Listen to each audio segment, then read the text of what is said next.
अब यहां किसी ने सवाल किया, माइंडफुल मेडिटेशन का क्या मतलब होता है और ये कैसे होता है? यानी आपने सिर्फ माइंड की बात की है, हम कहते हैं जी डीएनए को चेंज कर देता है सुमरण तो। और डीएनए अगर पावरफुल होगा तो नेचुरली क्या माइंड, क्या ब्लड सेल सब मजबूत होते चले जाएंगे, हर चीज मजबूत होती चली जाएगी। पर वो मेडिटेशन होता कैसे है? कई तरीके हैं। एक तो आलती पालती मार के बैठना, आसान आसन, इसे ध्यान में कहते हैं। ज्यादातर माता बहनें पालथी मारे बैठे, पलाथी मार के बैठना, ये आलती पालती, बच्चे भी बैठे हैं। इससे क्या होता है, हम खाना भी इंडियन कल्चर में ऐसा खाते थे। मेडिटेशन की बात करते हैं लेकिन आपको खाने की भी बताते हैं। हम खाना ऐसे खाया करते थे पुरातन समय में, पालथी मार के आगे ऐसी कोई फट्टी रख लेते थे, या राजस्थान साइड में या कोई अच्छा सा कपड़ा। इसकी वजह क्या थी? ये जो पालथी है ना, पालथी से क्या होता है, जो हमारा ऑक्सीजन लेवल है, एज ए साइंटिफिक तरीका, पहले आपको वो बता रहे हैं क्योंकि हम नॉन मेडिकल के स्टूडेंट रहे हैं और विज्ञान को बहुत मानते हैं, पर बेचारी विज्ञान बहुत छोटी है, धर्म विज्ञान का महासमुंदर है, क्योंकि हमारा विज्ञान में बेइंतहा रुचि। तो होता क्या है, जैसे ही हम आलती पालती मारते हैं, हमारा ऑक्सीजन लेवल नीचे से, क्योंकि ऐसा करने से ब्लॉक हो जाता है, मतलब कम हो जाता है ऑक्सीजन लेवल, और रह जाता है कहां? ऊपर की साइड, ये नाभि से लेके ये वाली साइड ऊपर। और खाना कहां आता है? खाने के बाद इधर ही आता है। और ऑक्सीजन क्या करती है? आपका हाजमा दुरुस्त कर देती है। ज्यादा ऑक्सीजन जब यहां घूमती है तो खाना दुरुस्त होगा, बहुत सारी गैस या बीमारियां ऐसी उनसे बच जाते हैं। अब आगे बात मेडिटेशन की, ये तो खाने का, कि हमारी विधि कोई भी पुरानी खराब नहीं थी, खराब तो कर दी विदेशी कल्चर ने। ऐसी ऐसी टाइट पैंटे पहने बैठे हैं बच्चे, उनसे पालती नहीं बज रही, बज गई तो नीचे से चर्र की आवाज कब आ जाए क्या पता। तो मेडिटेशन जब करते हो आप, तो मेडिटेशन के टाइम होता क्या है, ऐसा बैठने से बिल्कुल सीधे, वैसे नहीं बैठ सकते। तो ये देखो जो बुजुर्ग हैं, और ये हमने भी तो बना रखा है चौकी। अरे कभी ऐसा भी टाइम होता होगा, शराब एक बोतल पे भी 500 से लेके 1000, 1500, 2000 तक लगा देते होंगे आप। क्या इतना सी चौकी सी नहीं बना सकते क्या? ऐसी बनाओ, सोफे में तो धस जाओगे। ये तुम्हारे वाली थोड़ी पीछे से स्ट्रांग है, इसके अंदर धसते नहीं, नीचे से हल्की सी नरम है। तो इसमें ऐसे पालथी मारो, बैक सपोर्ट हो गई, पालथी भी लग गई, और अपना ध्यान यहां, यहां एक दरवाजा है, जैसे हमारे, आपको लगता है बॉडी का कुछ भी बाहर नहीं, नहीं, 9 दरवाजे, 2 कान, 2 आंख, 2 नाक, 1 मुंह और 2 इंद्रियां, जो ये 9 दरवाजे खुले हैं बाहर की तरफ, जो बॉडी के अंदर जाते हैं। तो ऐसे एक यहां 10वां है जो दिखता नहीं है, पर यहां ध्यान देके ऐसे पालथी मार के, अगर वो जो इन्होंने कहा माइंडफुल मेडिटेशन या डीएनए को चेंज करना चाहते हैं आप, तो ऐसा बैठने के बाद कमरे में अगर अंधेरा हो तो नंबर 1, नहीं कोई बात नहीं, लाइट जलने दो, आपका आंखें बंद हैं, पींट कर लो, और डिम लाइट 0 वाट कहा करते थे, अब तो पता नहीं वो आता है कि नहीं। हम तो एक बैटरी के बल्ब भी जलाया करते थे बिजली से, हमारे कमरे में वो इतनी लाइट होती थी, बिजली का एक जो बैटरी का बल्ब होता है उस जैसा बल्ब, 0 से भी मतलब माइनस में था सौदा। तो वो अंधेरा हो गया, आप बैक कर लो, नेचुरली आपके लिए अंधेरा होगा, कमरे में रोशनी है। कई कमरे में अंधेरे से डरते हैं, नेचुरली कोई ना कोई कारण होता है उसका, पिछले जन्म का या बचपन का। तो अब अंधेरा हो गया, आंखें बंद। तो क्या होता है, जब लाइट है तो आंखों में रेडिश आती, आप लाइट की तरफ देख के आंखें बंद करो तो आंखों में रेडिश आएगी, तो वो डिस्टर्ब करती। और जैसे अंधेरे में करोगे तो कुछ नहीं आएगा, स्पाट अंधेर। फिर ध्यान यहां और मेडिटेशन करो, इससे वो डीएनए तक असर करता है और माइंड में वो आत्मिक शक्ति आती है जिससे आत्म बल आता है, विल पावर आती है, सोल पावर आती है जिससे विल पावर या आत्म बल बढ़ता है। और आत्म बल जिसके अंदर है, पेपरों में टॉप, गेम में टॉप, हर काम धंधे में टॉप के उसके अंदर ख्याल आएंगे, आइडियाज आएंगे, और वो हर अच्छे नेक कामों में तरक्की क्यों नहीं करेगा जिसका माइंड फुल रहेगा आइडियाज से। सो ये एक तरीका है। दूसरा, हमारा ध्यान नहीं जमता जी। अगर उस तरीके में ध्यान नहीं जम पा रहा, तरीका वही है, हाथ दोनों ऐसे करके नहीं बैठना। ऐसा करने से ऑक्सीजन माइंड में ज्यादा जाती है, अगर ऐसा करो आप तो ऑक्सीजन ज्यादा जाती है, ये ठीक है। लेकिन ध्यान में नहीं कर सकते हम, क्योंकि इसमें उंगलियां खिंचती है अभ्यास करने में भी, और हाथ लटकने का डर रहता है। तो इसको दोनों हाथों को जोड़ के पिंडलियां काफ या क्रॉस करती है वहां पे रखो आराम से। कोहनी जांग पे आ गई, दोनों हाथ पिंडलियां या क्रॉस काफ क्रॉस करती है वहां रख दिए आराम से, ऐसे जोड़ के इस तरह से आराम से ऐसे रख लिए, और ध्यान यहां रख के। अगर ध्यान में आपका ध्यान नहीं लगता, मेडिटेशन में, गुरु मंत्र में, तो कोई कमरे में होना नहीं चाहिए। कोशिश ये हो कि आवाज बाहर ना जाए, उतनी ऊंची आवाज में बोल के सुमरण करो, बोल के, आंखें बंद हैं, बोल के। इससे क्या फर्क पड़ता है और क्यों पड़ता है? आंखें तो बंद हैं, आंखें तो यहां लगी हुई हैं, एक द्वार आपने फिक्स कर दिया, लेकिन ये द्वार, ये और ये, यानी 8 द्वार फ्री हैं बॉडी में कुछ लेने के लिए। और जैसे आप बोलते हैं तो आप सोच के देखो, पूरी फुल बॉडी में पॉजिटिव एनर्जी आ जाती, सारे द्वार के द्वारा वो राम का नाम अंदर जाता है। उससे आपका ध्यान इधर उधर जाने का सवाल ही पैदा नहीं होता।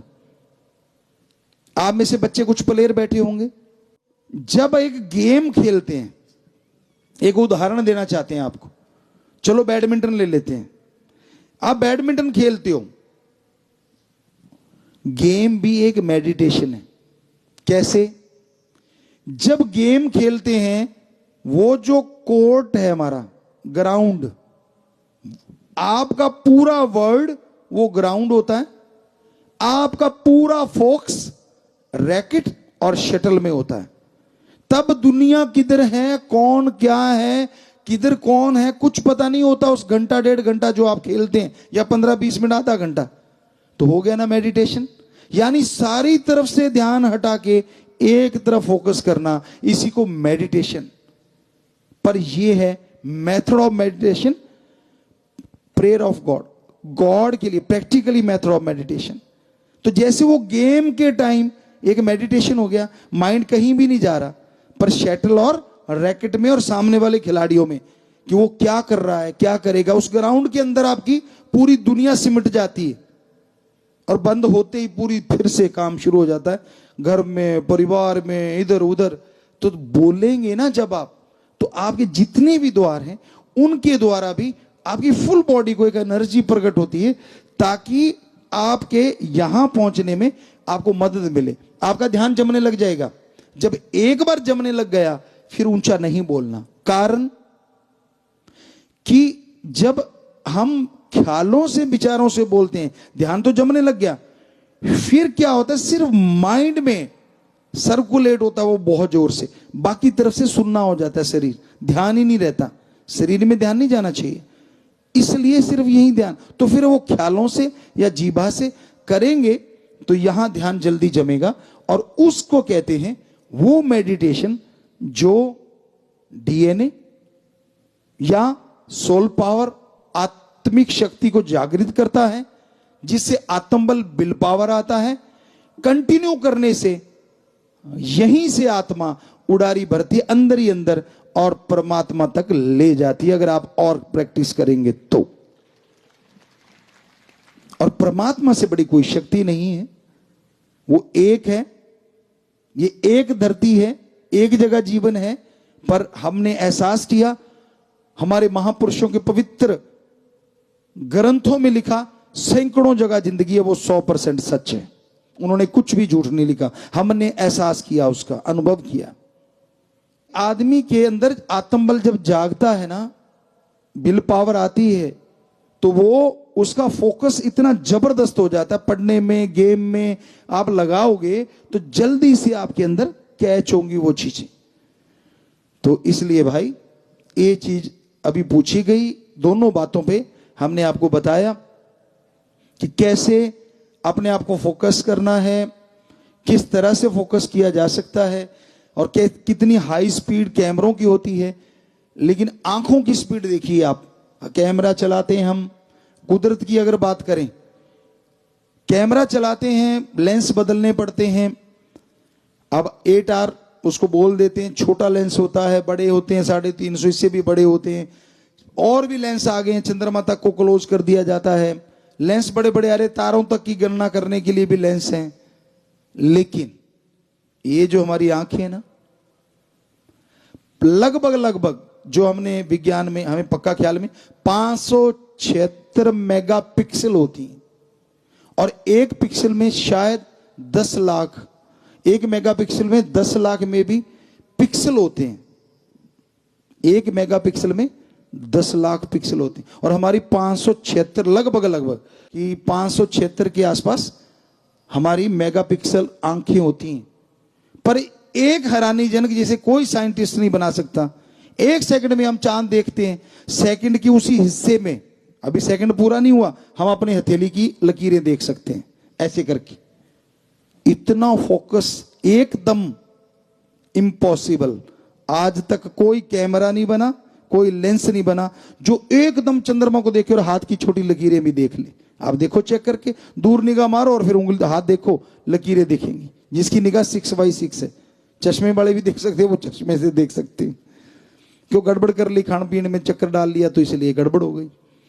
पर ये 100% सच है, कोई कैमरा आज तक वर्ल्ड का ना तो बना और ना कभी बनेगा, क्योंकि इतिहास में कभी ऐसा हुआ ही नहीं। तो हमारी ये आंखें हैं ना गजब। इसलिए वो पिक्सल की हम आपको बात सुनाते, फ्रेम की, कि क्या गजब हैं हम, और वो कैसा होगा, उस हर फ्रेम की वो खबर रखता है ना कमाल की बात। एक है खरबों लोगों को सृष्टि अगर जोड़ दे तो पता नहीं, शंख पद्म नील, एक संख्या आज के बच्चों को तो पता ही नहीं होगा, हिंदी भाषा में ये सिखाया जाता था। कहने का मतलब वहां तक भी अगर आपके बन जाएंगे ना 1 सेकंड में पिक्सल, वो तब भी खबर रखेगा। दूसरी बात, अगर इतनी सृष्टि है और वो फिर भी सबकी खबर रखता है एक होते हुए भी, तो वो कैसा है यार, देखने की इच्छा नहीं होती। क्या क्या सिस्टम है उसके पास, थोड़ा सा कैमरे में सिस्टम फिट कर दिया, बटन में कुछ लगा लिया, पेन में बना लिया, पता नहीं क्या क्या, और सोचता पता नहीं क्या कर दिया। अरे जो मर्जी बना लो, आप एक आंख बना के दिखा दो जो इतनी जल्दी फोकस करती हो। बाकी शरीर की बात छोड़ो, आप एक ऐसा लेंस बना के दिखाओ, में है तो हम चैलेंज करते, दिखाओ कहां है। 1 सेकंड के उसी हिस्से में चंद्रमा देखेगा और उसी हिस्से में ये लकीरें देख लेता है। मतलब क्या गजब का ऑटो फोकस है। इतनी देर तो आपका हाथ ही नहीं चलेगा, सेकंड तो हाथ ही लगा देगा लाने में, तो फिर भी वो सबकी खबर रखता है। तो उस तक जाया जा सकता है इस मेडिटेशन से, ये है उसकी कुंजी। पहले जब हम पढ़ा करते थे ना, कई बच्चे कुंजी लाते थे, हम लोग उसको अच्छा नहीं समझा करते थे, बुरा ना मनाना, आजकल कोई और नाम हो गया होगा। यानी ये किताब के क्वेश्चनों की कुंजी, उसे कुंजी बोलते थे हिंदी में, कि वो जितने क्वेश्चन है वो क्वेश्चन होते थे, उसके नीचे आंसर होते थे। बजाय किताब पढ़ने के वो पढ़ लो, इस चैप्टर के ये क्वेश्चन बनते हैं, इसके ये बनते हैं, उसको कुंजी कहते थे। तो जो वो लाता था तो बड़ा अजीब लगता था यार ये। और ट्यूशन वाले को तो बुरा ना मनाना, बच्चों पढ़ो आप ट्यूशन, हम तो ट्यूटर कह के थोड़ा सा मजाक उड़ाया करते थे कि यार ये तो कुछ बात नहीं बनी है, अपना माइंड तो यूज करता ही नहीं। और टीचर भी तब, आज भी अच्छे हैं, हम नहीं कहते कि बुरे, बहुत ही बढ़िया, इतनी इतनी मेरिट आना गजब है। पर हमारे टाइम की हम बात करते हैं कि बच्चों को ये होता था कि कोई भी सवाल अगर नहीं आता तो पूछ सकते हैं, कोई भी सवाल, ये नहीं कि इतना का लेक्चर तैयार करके आए हैं। ये हम अपने टाइम की बात कर रहे हैं, लगभग 80 की कर लो आप या 73 की बात कर लो। तो वो सवाल पूछा करते थे। एक साइकिलिंग ऑर्डर होता है नॉन मेडिकल में, मैथमेटिक्स में साइकिलिंग ऑर्डर क्वेश्चन होते हैं, जो मैथ के होंगे बच्चे वो जानते हैं। तो एक ऐसा सवाल था हमारे बुक में, आपको अपनी बात सुनाते हैं, ये आप पढ़ने की बात आ गई, पहले गेम की बात थी। सो बेपरवाह जी ने जो ख्याल दिया, जैसे हैं हम उन्होंने बनाए। तो वो सवाल हमने करके देखा, वो साइकिलिंग ऑर्डर में नहीं आ रहा था। तो बड़ा अजीब लगा कि यार ये साइकिलिंग ऑर्डर में नहीं आ रहा। तो टीचर पढ़ाने आए मैथ वाले, उनको बोला सर इस चैप्टर का ये सवाल साइकिलिंग ऑर्डर में फिट नहीं बैठ रहा। कहते ऐसे कैसे, अभी करता हूं। अब हम बच्चे थे उस टाइम, हमारे ख्याल से 10 नॉन मेडिकल में। तो उन्होंने शुरू कर दिया पढ़ाना, और जैसे लिखना शुरू किया बोर्ड पे, लिखते गए नीचे कुछ और ही हो गया, वो साइकिलिंग ऑर्डर में नहीं आया। कहता पूरा ध्यान दिया, काफी देर मत्था मारता रहा। कहता मैं कल को बताऊंगा। कहता आज ना मेरा थोड़ा मूड थोड़ा कहीं और है। वो गए बेचारे, वो बाई चांस हमारे पास ही रहते थे, घर में कमरा एक था अलग से, तो परिवार समेत रहते थे। तो वो करते रहे। जब अगले दिन सुबह स्कूल जाने लगे, इकट्ठे ही जाते थे लगभग। कहता यार फिर से मत पूछ लेना। मैंने कहा क्यों? कहता नहीं आया मुझे। हमने कहा जी फिर क्या हुआ? कहते यार सारी रात लगा रहा मैं, क्या एक बच्चे ने सवाल पूछा है, ये क्यों नहीं आ रहा साइकिलिंग ऑर्डर में। हमने कहा जी ठीक है, फिर आपके बस की बात नहीं, तो प्रिंसिपल के पास चले गए। बाई चांस वो भी नॉन मेडिकल के ही थे। तो जब उनके पास गए, तो अब हमें नाम थोड़ा सा, मित्तल शायद उनके पीछे था कुछ, तो उनको बोला कि जी ये सवाल हमारा साइकिलिंग ऑर्डर में फिट नहीं बैठ रहा। कहते ले बात ही कुछ नहीं, अभी करता हूं, लाओ। हम कागज में शुरू हो गए और एंड पॉइंट पे कहते ऐसा बेटा मेरा काम और भी काफी है, आज मैं मतलब इतना जल्दी मैं कह बैठा, कल को बताऊंगा। हमने कहा जी कोई बात नहीं, कल भी आ जाएगा। उसको पता था, वो भी रात भर लगे रहे। साइंस वाले थोड़े से सनकी भी होते हैं, जो लग गया तो फिर लग ही गया। बच्चे कहते हैं ऐसा, होते नहीं। हमारे एज ए गुरु हम नहीं कहते कि होते हैं, पर क्योंकि वो एक तरफ लग जाते हैं। तो अगले दिन जब फिर हम उनके पास पहुंचे, तो उन्होंने दूर से देख लिया, भी आ गया। कहते बेटा मैंने अजमेर बोर्ड में तेरा सवाल भेज दिया है, वो जाएगा डाक के द्वारा, फिर वो आएगा, तब बताऊंगा। भाई मेरे हाथ खड़े हैं, मेरे को नहीं आता। हमने कहा जी ठीक है। अब 15-20 दिन गुजरे, तो उन्होंने हमें बुला लिया कि आजा। कहते मैं देखना चाहता, आप आए हो? जी। कहता कोई बात नहीं, आप प्रेयर में बात करते हैं। अब प्रेयर में बात करी, और वहां टीचर थे, सारे थे। तो कहता भाई ये लड़का क्या कमाल का है, इसने एक सवाल निकाला साइकिलिंग ऑर्डर का, मैथ का, और वो ना टीचर से ना मेरे से किसी से नहीं हुआ। मैंने वहां भेजा, और वहां से ये लिख के आया कि ये छपने में गलती है, ये बुक में गलत छपा हुआ है। हमने कहा जी अगर यही ऐसा ही आ जाता तो हम क्या करते, क्योंकि इसका अगर हम जवाब कैसे देते। तो फिर उन्होंने बताया कि देखो ये बच्चा भी है जिसने बाल की खाल निकाल दी, जो हम लोग नहीं, क्या लिखने वाले, बुक लिखने वालों के बाद उसको चेकिंग की जाती है, बड़े बड़े प्रोफेसर या करते हैं, कहते वो नहीं निकाला पे, ये इसने निकाल दी। गजब, उसने हमें शाबाशी दी सबके सामने। सो कहने का मतलब, आदमी के अंदर अगर विल पावर है, आत्मिक शक्तियां हैं, तो ये चीजें होती है। क्योंकि हमने बचपन में 5 साल की उम्र में या 6 साल की उम्र में गुरुमंत्र ले लिया था। 73 का कह लो, 72 का कह लो, वो बोलने में लिखने में 73 का कह दिया, तो इसका मतलब वो सच है। टाइम वही था, साल इधर उधर में कोई फर्क नहीं पड़ता। हम तो यही कहते होते हमेशा से 72-73, क्योंकि बहुत छोटे थे, 5 या 6 साल के। तो वो मेडिटेशन का कमाल है। तो बच्चों पढ़ाई में भी ये गजब करता है, कहीं आप सोचो कि ये ऐसे फजूल की बात है। तो इस तरह से ये आज मेडिटेशन की बात आपको बताई।